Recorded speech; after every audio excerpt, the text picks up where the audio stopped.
Polling శాతం పెరగడం మాత్రం అధికార పార్టీకి గడ్డు కాలం అన్నటువంటి విషయాన్ని గతం చెప్తుంటే రేపు మాత్రం కూటమి మాత్రం ఇది కలిసి వస్తున్నటువంటి అంశంగా పరిణామాలు తీసుకుంటున్నారు బీజేపీ, టీడీపీ, జనసేన. ఈ విషయంపై మనతో మాట్లాడడానికి బీజేపీ సీనియర్ నాయకులు పూడి తిరుపతిరావు మనతో ఉన్నారు. చూస్తే 2024 సార్వత్రిక ఎన్నికల్లో ఓటర్ తన ఓటు హక్కును వినియోగించు అంతలా ఉత్సుకత ఎందుకు చూపించారు? ఆ చూపించిన క్రమంలో ఇంతలా పోలింగ్ పర్సెంట్ పెరగడానికి గల కారణం ఏంటి?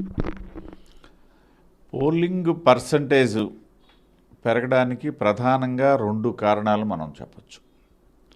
ఒకటి, సహజసిద్ధంగా ఎలక్షన్ కమిషన్ అయితేనేమి, కేంద్ర రాష్ట్ర ప్రభుత్వాలు అయితేనేమి ఓటు హక్కు తాలూకా విలువలను తెలియజేస్తూ ప్రజలను అప్రమత్తం చేస్తూ పంపించినటువంటి మెసేజ్లు లేకపోతే చేసినటువంటి కార్యక్రమాలు ఒకవైపు అయితే, రెండవది రాష్ట్రంలో ఉన్నటువంటి రాజకీయ పరిస్థితి నేపథ్యం. ఇక్కడ 2 ప్రాంతీయ పార్టీలు పోటీ పడుతున్నటువంటి సందర్భం ఇక్కడ మనం గమనించాలి. 2 ప్రాంతీయ పార్టీలు ఎప్పుడైతే పోటీలో ఉంటాయో అక్కడ ఓటింగ్ శాతం మామూలుగా మనం స్థానిక సంస్థల ఎన్నికల్లో ఏ విధంగా అయితే పెరుగుతుందో అదే పరిస్థితి ఆంధ్రప్రదేశ్లో కూడా ఇవాళ కనిపించింది అనమాట. 2 ప్రాంతీయ పార్టీలు ఉన్నందువలన ఏంటంటే ఓటర్ని మొబలైజ్ చేసే విషయంలో మనం చాలా దగ్గరలు చూసాం. దూర ప్రాంతాల్లో ఉపాధి కోసం వెళ్ళిపోయినటువంటి వ్యక్తుల్ని వాడి ఖర్చులు భరించి మరీ తీసుకొచ్చినటువంటి గ్రామస్తులు, ఓటుకు తీసుకొచ్చినటువంటి గ్రామస్తుల్ని మనం చూసినటువంటి ఒక సందర్భంలో దీనికి ప్రధానమైనటువంటి కారణం ఏంటంటే జాతీయ పార్టీలు పోటీలో ఉండేటప్పుడు అటువంటి ఉత్సుకత కనిపించదు. కానీ ప్రాంతీయ పార్టీలు ఉన్నందువలన ఆల్మోస్ట్ ఆల్ ఈ ఎన్నికలు కూడా ఏంటంటే స్థానిక సంస్థల ఎన్నికల మాదిరిగానే ప్రజలు తీసుకోవడం జరిగింది. ఎందుకు అంతలా ఓటర్ ఎందుకు అంతలా ఆలోచించి ఈరోజు స్థానిక సంస్థల ఎన్నికల మాదిరిగా తనంతటా తను వచ్చి, లేకపోతే వారికి తెలియపరిచిన తర్వాత ఖర్చులు భరించుకొని వచ్చి ఓటేయాల్సినటువంటి పరిస్థితులు నెలకొన్నట్టు ప్రస్తుతం రాజకీయాలు 2024 సార్లు ఆంధ్రప్రదేశ్. ఒకటి, ప్రభుత్వం మీద ఉన్నటువంటి వ్యతిరేకత. రెండోది, రాష్ట్రంలో ఏదైతే ఎన్డీఏ ప్రభుత్వం అంటే కేంద్రంలో 3వ పర్యాయం నరేంద్ర మోడీ గారి సారథ్యంలో ఎన్డీఏ ప్రభుత్వం గతంలో కంటే మెజారిటీ సీట్లు సాధించి అధికారాన్ని చేపడుతుంది అన్నటువంటి ఒక వాతావరణం ఎన్నికల ముందే నెలకొల్పడం జరిగింది. ఈ నేపథ్యంలో రాష్ట్రంలో కూడా గత 2 పర్యాయాలు జరిగినటువంటి అనుభవాల రీత్యా గతంలో ఎన్డీఏ ప్రభుత్వం ఉండి ఒక దిశగా రాష్ట్రం ప్రయాణం చేస్తుందన్నటువంటి సందర్భంలో ఎన్డీఏ నుండి తెలుగుదేశం పార్టీ నిష్క్రమించిన తర్వాత వచ్చినటువంటి వైసీపీ ప్రభుత్వం తాలూకా వైఫల్యాల నేపథ్యంలో రాష్ట్రం ఈవేళ ఏ విధంగా అయితే అధఃపాతాళానికి జారిపోయిందో, అది మీరు వైఫల్యమని మీరు అంటున్నారు. కానీ తాము చేసినటువంటి సంక్షేమ పథకాల అమలు తీరే ఈరోజు ఓటర్ తన ఓటు హక్కు ద్వారా రుణం తీర్చుకున్నారు అధికార పార్టీ. అందులో కూడా వాస్తవం లేకపోలేదు. ఏదైతే అధికార పార్టీ సంక్షేమ పథకాలనే వాళ్ళ తాలూకా ఆలోచన విధంగా తీసుకెళ్ళిందో ఆ సంక్షేమ పథకాల లబ్ధిదారుల్లో మెజారిటీ పీపుల్ ఇవాళ వైసీపీ కోటేశారు అనడంలో మాత్రం ఎటువంటి సందేహం లేదు. కానీ వాళ్ళే ఓటర్లు కాదు, ఓటర్లలో వాళ్ళ ఒక భాగము లెస్ దాన్ 50% వాళ్ళు ఉన్నారు. మిగతా ఓటర్లు అందరూ కూడా ఉన్నటువంటి సందర్భంలో మీరు ఒకసారి పోలింగ్ సరళి కూడా తీసుకున్నట్లయితే మధ్యాహ్నం 12 గంటల వరకు ఉన్నటువంటి ఓటింగ్ సరళి ఒక తీరున ఉంది.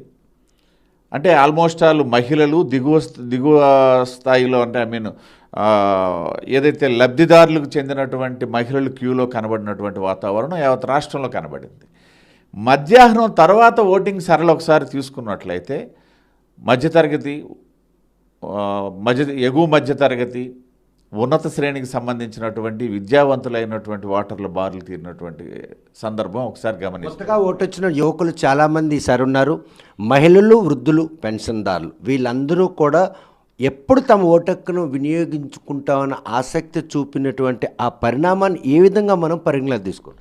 డెఫినెట్గా ఏదైతే నేను ముందు చెప్పినట్టుగా ఉదయం పూట జరిగినటువంటి పోలింగ్లో సింహభాగం ఓటర్లు అదే భావనతోని అధికార పార్టీకి అనుకూలంగా వెళ్ళిన మాట వాస్తవము.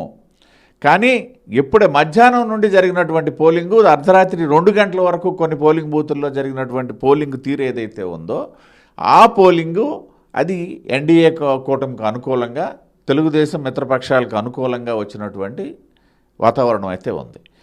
అంటే అందువల్లనే ఈ మారు ఎంతటి పెద్ద విశ్లేషకుడైనా సరే ఆంధ్రప్రదేశ్ రాష్ట్ర ఎన్నికలకు సంబంధించి విశ్లేషించేటప్పుడు 100-120 సీట్ల మధ్యలోనే ఎవరు గెలిపోయినా ఉంటుంది అని చెప్పడానికి కారణం ఏంటనేసి అంటే ఇటువంటి నువ్వా నేనా అన్నటువంటి వాతావరణంలో జరిగినటువంటి ఎన్నికే దీనికి కారణం. అలాంటిది ఏం లేదు, వారు వన్ సైడే ఉంది, 151+ వస్తుంది, రాష్ట్ర ఎన్నికల ఫలితాలు దేశంలో చరిత్రాత్మకంగా ఉంటుందని ముఖ్యమంత్రి ఒక ధీమాలో ఉన్నారు. ఏ విధంగా తీసుకోవచ్చు ఆయన తాలూగా ఒక అంటే ఆయన కాన్ఫిడెన్స్ లెవెల్? సహజంగా ఎన్నికలు అయిపోయిన తర్వాత ఎన్నికల ముందు కానీ ఏ రాజకీయ పార్టీ కూడా అంటిల్ అండ్ దెన్ ఫలితాల్లో ఓటమి చవి చూసిన వరకు ఇటువంటి మాటలే మాట్లాడతారు. అది ఇవాళ జగన్మోహన్ రెడ్డి అనట్లేదు, గతంలో చంద్రబాబు అనట్లేదు, లేకపోతే రేపు మరొకరు అనొచ్చు. ఎవరైనా సరే ఫలితాలు వచ్చిన తరువాత మాత్రమే ఓటమిని అంగీకరిస్తారు. ఆ నేపథ్యంలో ఇవి సహజంగా వాడే పదజాలమే తప్పిస్తే దాన్ని మనం ఏదో విశ్వసనీయత తీసుకోవాల్సిన పని లేదు. ఒకటైతే మాత్రం మేము చెప్పగలం, రాష్ట్రంలో ఎన్నికలు ఏకపక్షంగా జరగలేదు. అటు వైసీపీ చెప్పినట్టుగా వైనాట్ 151, 175 కూడా సాధ్యపడే ప్రసక్తే లేదు. అలా అని చెప్పేసి కూటమికి కూడా ఏకపక్షంగా ఓట్లు వేశారని చెప్పడానికి ఎవరూ సిద్ధంగా లేము. మెజారిటీ ఓటర్లు కూటమికి ఓటేశారు, అంతవరకే చెప్పగలం. అందువల్లనే ఏ సర్వేలు తీసుకున్నా సరే, ఎంతటి సీనియారిటీ ఉన్నటువంటి విశ్లేషకులు విశ్లేషించినా సరే, బిట్వీన్ 100-120 మధ్యలోనే కూటమికి మెజారిటీ వస్తుందని చెప్పడానికి గల కారణాలు ఒకటి, మంచి పోటీ అయితే మాత్రం వైసీపీ ఇవ్వడం అయితే జరిగింది సంక్షేమం ఆధారంగా. నేను ఇంకోటి కూడా చెప్పగలను, వాళ్ళు సంక్షేమాన్ని అభివృద్ధిని సమపాళ్ళలో తీసుకొని వెళ్ళినట్లయితే ఇవాళ గెలుపు వాళ్ళదే. ఎప్పుడైతే అభివృద్ధి విషయంలో వాళ్ళు చతికిలు పడ్డారో, అభివృద్ధికి సంబంధించి వాళ్ళ దగ్గర ఒక సమాధానం లేకుండా వాళ్ళ పరిపాలన కొనసాగిందో, ఇవాళ ఎన్డీఏ కూటమి గెలుపుకి సోపానమైంది. చూస్తే కనుక 2000 రాష్ట్ర విభజన తర్వాత 2014లో బీజేపీ అండగా ఉండి తెలుగుదేశం పార్టీ గెలుపు దోహదపడింది. 2019 ఎన్నికల్లో 3 దిక్కులుగా విడిపోయి ఆ రోజు చేజార్చుకున్నారు. 2024లో మళ్ళీ 14 కలిసి వచ్చే పరిణామాలు స్పష్టంగా కనబడుతున్నాయి కూటమికి. ఖచ్చితంగా కనబడుతున్నాయి. ఒకటి సెంటిమెంట్ పరంగా ప్రజల సెంటిమెంట్ కూడా ఆ విధంగానే ఉంది. ఏదైతే క్షేత్రస్థాయిలో చూసేటప్పుడు భారతీయ జనతా పార్టీతో కలిసి వెళ్ళినటువంటి ప్రతి పర్యాయం తెలుగుదేశం పార్టీ లబ్ధి పొందుతుంది, అధికారంలోకి వస్తుంది అన్నటువంటి సెంటిమెంట్ అదే విధంగా ఉంది. గత చరిత్ర కూడా మనకు ఆ విధంగానే కనిపిస్తుంది. ప్రస్తుత పోలింగ్ సరళి కూడా అదే విధంగా కనిపించింది. ప్రజల ఆలోచన కూడా డబుల్ ఇంజిన్ సర్కార్ ఏదైతే మోడీ గారు ప్రస్తావిస్తుంటారో రాష్ట్రాలకు సంబంధించి జరిగిన ఎన్నికల్లో, ఎన్డీఏ ప్రభుత్వం కేంద్రంలో, ఎన్డీఏ ప్రభుత్వం రాష్ట్రంలో ఉంటే కానీ విభజన అనంతరము రాష్ట్రం ఉన్నటువంటి పరిస్థితుల నుండి, అప్పుల నుండి దాదాపు 12 లక్షల కోట్ల రూపాయల అప్పుల నేపథ్యంలో ఉన్నటువంటి రాష్ట్రాన్ని బాగు చేయటం డబుల్ ఇంజిన్ సర్కార్ వల్లనే అవుతుందన్నటువంటి ఒక భావన మెజారిటీ పీపుల్లో కనిపించి ఇవాళ ఎన్డీఏకి వాళ్ళంతా ఇంటెలెక్చువల్స్, వాళ్ళకి విజ్ఞులు కాబట్టి వాళ్ళకి అర్థమవుతుంది. కామన్ ఓటర్ ఎవరు కూడా ఆ అంశాన్ని కనెక్ట్ అవుతారా? డెఫినెట్గా అవరు. కామన్ ఓటర్ అవ్వకపోయినప్పటికీ వాళ్ళల్లో కొంతమంది కనెక్ట్ అయినటువంటి నేపథ్యంలోన నేను ఇందాక చెప్పినటువంటి పరిస్థితి తక్కువ మెజారిటీతోనే ఎన్డీఏ రావడం జరుగుతుంది. మీరన్నట్టుగా కామన్ ఓటర్ కూడా కనెక్ట్ అయినట్టయితే మళ్ళీ వైనాట్ 175 అన్నట్టు 151 మళ్ళీ కూటమికి వస్తాయని చెప్పగలిగే వాళ్ళ ఏదైతే లబ్ధిదారులు ఉన్నారో వాళ్ళైతే ఖచ్చితంగా వైసీపీ ప్రభుత్వం వైపు చూసిన మాట వాస్తవం. వాళ్ళల్లో మెజారిటీ పీపుల్, నేను తరచూ చెప్తాను, ఉదాహరణకి వాలంటీర్ల వ్యవస్థ మీద ఒకప్పుడు మేమందరం వ్యతిరేకించిన మాట వాస్తవం. తర్వాత దాన్ని యాక్సెప్ట్ చేస్తూ 10,000 చేస్తామన్నటువంటి హామీ ఇచ్చిన మాట కూడా వాస్తవం. ఆ వాలంటీర్లలో కూడా అందరూ వైసీపీకి సంబంధించిన వాళ్ళు లేరే. గతంలో వైసీపీకి చెందిన వాళ్ళు ఉన్నా సరే, ఎదుకైతే అధికార పార్టీ తాలూకా వైఫల్యాల నేపథ్యంలో అందులో వ్యతిరేకించిన వాళ్ళు సింహభాగం మాత్రమే వైసీపీకి అనుకూలమైనటు వాళ్ళు ఉన్నారు. 60-70% వరకు ఉన్నారు, కానీ 30-40% వరకు మళ్ళీ ఈవేళ కూటమికి అనుకూలంగా పనిచేసినటువంటి సందర్భాలు కూడా ఉన్నాయి. ఈసారి పోలింగ్కి ముందు వేసినటువంటి సర్వీస్ ఓట్లు ఏవైతే ఉన్న ఉద్యోగస్తులు అందరూ కూడాను ఈరోజు కూటమి కనెక్ట్ అయ్యారు. ఆ స్మెల్ సాధారణ ఓటర్ దిశగా కూడా అడుగులేసి 2019లో ఏ పరిణామం అయితే సర్వీస్ ఓట్ల ద్వారా ఓటర్లకు అందిందో అదే సంకేతాలు ఈసారి కూడా వెళ్ళడంతో సాధారణ ఓటర్ కూడాను ఉద్యోగస్తులతో అడుగులో అడుగు వేసి ఓటేశారు. ఇది ఖచ్చితంగా ఏదైతే ఈ సర్వీస్ ఓటర్ పోలింగ్ ముందు జరిగినామో అది కూడా గతంలో భిన్నంగా ఈ మారు అది కూడా ఒక ఎన్నికల నాటి వాతావరణంలోనే జరగటం కూడా దాంతో ఏంటనేసి అంటే నేను ప్రత్యక్షంగా చూశాను. మేము ప్రచారంలో లీనమై ఉన్నటువంటి సందర్భంలో స్వచ్ఛందంగా ఉద్యోగులే అక్కడ ఒకటి ఏజెంట్లుగా, అంటే అఫీషియల్ ఏజెంట్లుగా కాకపోయినా అన్అఫీషియల్గా వెళ్ళి అక్కడ కూటమికి అనుకూలంగా పనిచేసినటువంటి సందర్భాలు చాలా దగ్గర కనబడ్డాయి. అయితే నేను ఇందాక చెప్పినట్టుగా ఉన్నత వర్గాలు లేకపోయినట్టయితే ఉద్యోగ వర్గాలు ఖచ్చితంగా ఎగ్నెస్ట్ గవర్నమెంట్ ఉన్నమాట వాస్తవమే. అయితే ఇందులో వచ్చినటువంటి మెజారిటీ దాదాపు 80%. చాలామంది ఏమనుకున్నారనేసి అంటే వైసీపీ ప్రభుత్వంలో ఏర్పడినటువంటి ఒక వ్యవస్థ విలేజ్ సెక్రటరీస్ వ్యవస్థ, గ్రామ సచివాలయ వ్యవస్థ. ఆ ఉద్యోగులందరూ కూడా దాదాపు 130,000 మంది ఉద్యోగులు వైసీపీ ప్రభుత్వం ఇచ్చినటువంటి ఉద్యోగులే. వాళ్ళు గవర్నమెంట్కి సపోర్ట్గా ఉంటారు అన్నటువంటి ఒక భావన ఉన్న నేపథ్యంలో కూడా వాళ్ళు కూడా సపోర్ట్ చేయాల. వాళ్ళు కూడా మిగతా ఉద్యోగుల మాదిరిగానే ఆలోచన చేశారు. అంటే ఉద్యోగ వర్గాలు లేకపోతే ఉన్నత విద్యావంతుల తాలూకు ఆలోచనలో ఉన్న పరిస్థితి వేరేగా ఉన్నప్పటికీ ఆ పరిస్థితి దిగు స్థాయిలో ఉందని చెప్పడానికి ఎవరు విశ్వసించకూడదు.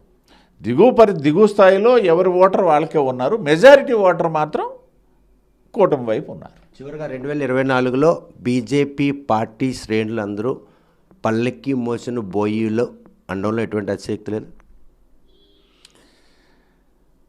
అతిశయోక్తి అనేదానికంటే ఒక రకంగా అది అర్థవంతమైంది కాదేమోనని నేను అభిప్రాయపడతాను. ఎందుకనేసి అంటే భారతీయ జనతా పార్టీ కార్యకర్తలు ఎప్పుడు కూడా చిత్తశుద్ధితో ఏ పని పార్టీ నిర్ణయిస్తే, ఒక జాతీయ స్థాయి పార్టీలో కార్యకర్తలకు ఒక డెడికేషన్ ఉంటుంది. 2 ప్రాంతీయ పార్టీలతో పొత్తుల్లో భాగంగా మీకు ఉన్నటువంటి ఆ సముచిత స్థానాన్ని, ఆ గౌరవం మీకు ఈ 2024 సార్వత్రికం దక్కిందా? సాధారణంగా ఆ స్థాయి, ఆ గౌరవాన్ని మా పార్టీ నుండి మేము కోరుకుంటాం తప్పిస్తే ఇతరుల తాలూకా దయాదాక్షిణ్యాలతో మేము అది కోరుకోము. మాకు పార్టీ నిర్దేశించినటువంటి ఒక కార్యకర్తగా మాకు జాతీయ పార్టీ కానీ రాష్ట్ర పార్టీ కానీ ఒక నిర్ణయం తీసుకున్న తర్వాత నిర్దేశించబడినటువంటి కార్యక్రమంలో మేము లీనమవడమే తప్పిస్తే మిగతా అంశాలు పట్టించుకునే పరిస్థితి ఉండదు. రెండోది ఏంటనేసి అంటే ఇవాళ ప్రతి భారతీయ జనతా పార్టీ కార్యకర్తల్లో ఒకటి ప్రధానమైనటువంటి ధ్యేయం, నరేంద్ర మోడీ గారు 3వ పర్యాయం 370 సీట్లతో, ఒక భారతీయ జనతా పార్టీ 370 సీట్లు సాధించి అధికారంలోకి రావాలి, ఎన్డీఏ 400 పైచిలుకు సీట్లతో అధికారంలోకి రావాలన్నటువంటి ఒక ధ్యేయంతో ప్రతి కార్యకర్త పనిచేశాడు.